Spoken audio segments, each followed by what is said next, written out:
Bonjour à toutes et à tous pour ce petit message enregistré ce dimanche 15 mars 2020 à 10h10, quelques minutes avant l'heure habituelle de notre culte.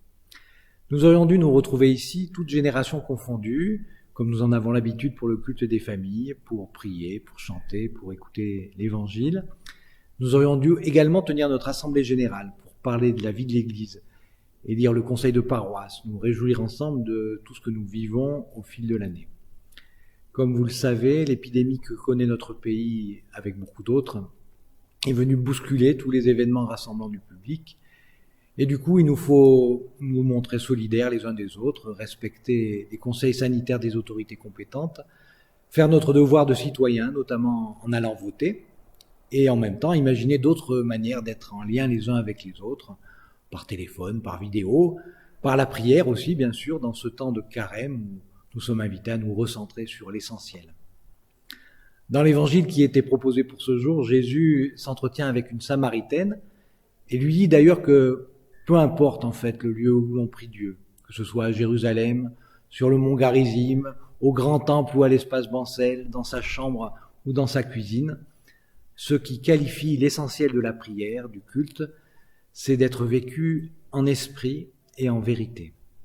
C'est ce que je voudrais vous inviter à vivre aujourd'hui et dans les jours qui viennent, qui seront sans doute un peu différents que l'ordinaire, avec possiblement aussi quelques côtés positifs. Beaucoup d'enfants vont rester à la maison, probablement avoir davantage de temps avec leurs parents, alors profitez de cette occasion privilégiée pour parler, pour jouer, pour chanter, pour prier en famille, pourquoi pas. Évidemment aussi, nous sommes invités à apporter tous ceux qui vont devoir gérer cette crise sanitaire, à commencer par tous les soignants, le personnel hospitalier, les pouvoirs publics qui vont devoir faire face à cette situation exceptionnelle et qui devront pouvoir bénéficier de beaucoup de lucidité, de discernement, de courage et de force pour prendre les décisions justes et efficaces qui s'imposeront.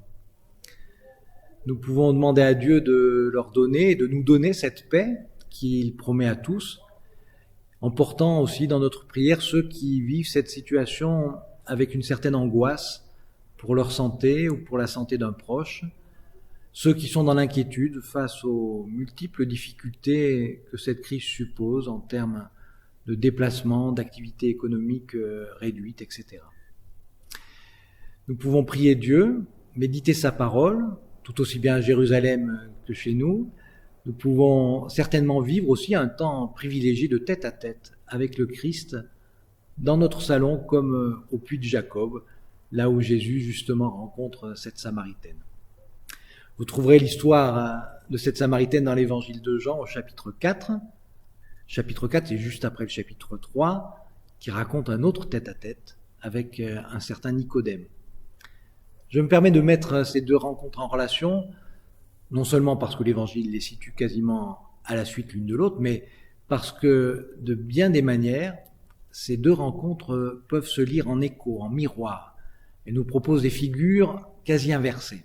D'un côté, Nicodème, un homme sage, respecté, un juif pieux, un religieux membre du Sanhédrin.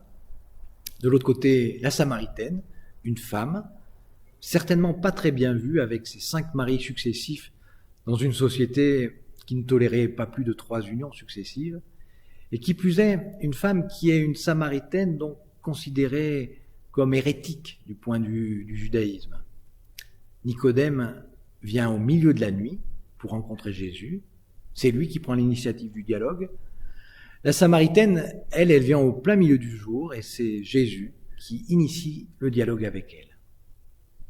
Mais Nicodème, comme la Samaritaine, vont vivre au cœur de ce dialogue des quiproquos sur l'eau du puits pour la femme, sur la nouvelle naissance pour le pharisien. L'un et l'autre semblent avoir du mal à entrer dans le registre symbolique qu'utilise Jésus, où il est question d'eau et d'esprit, de vérité. Mais si Nicodème va repartir seul dans la nuit, sans que nous sachions vraiment ce que la rencontre a bien pu opérer en lui, en revanche, pour la Samaritaine, la rencontre de Jésus a un impact spectaculaire. La voici transformée en première missionnaire de l'Évangile. C'est toute la population de Sychar qui va entendre son témoignage, qui va faire à son tour cette rencontre avec Jésus et le reconnaître comme le Messie. À tout prendre donc, le sort de cette femme, jugée au premier abord comme volage, étrangère et hérétique, demeure plus enviable que celui de ce notable religieux pieux et instruit qui était Nicodème. Entre les deux, c'est la nuit et le jour, la solitude et la communauté, une vie en pleine lumière ou une vie cachée dans l'obscurité. J'aime cette rencontre, j'aime cette femme qui n'a pas froid aux yeux, qui tient tête à Jésus et qui, bien au-delà du quiproquo, pousse Jésus à se dévoiler comme jamais ailleurs dans l'Évangile. Quand cette femme lui parle du Messie, Jésus lui révèle ce qu'il n'a jamais dit à quiconque. Je le suis, moi qui te parle. Quel privilège que celui de rencontrer Jésus en tête à tête et en pleine lumière. D'un coup, les masques tombent, d'un coup, les soifs superficielles deviennent dérisoires, la femme abandonne sa cruche. Voilà quelqu'un qui lui a dit tout ce qu'elle a fait, dira-t-elle. Et ce regard qui est allé jusque dans les profondeurs de sa vie, non seulement ne l'a pas jugé ni anéanti, ce regard l'a visiblement libérée. Et elle qui avait choisi de venir au puits à une heure où elle était sûre de ne croiser personne, la voilà devenue la toute première lanceur d'alerte positive de l'Évangile. Venez voir quelqu'un, venez l'écouter, venez vous abreuver à l'eau vive de sa parole. Ne serait-il pas le Messie ? Et voilà que la ville de Sychar en Samarie devient la première ville à reconnaître en Jésus le Messie. Voilà une femme dont la liberté, dont le témoignage, dont la foi s'est montrée contagieuse.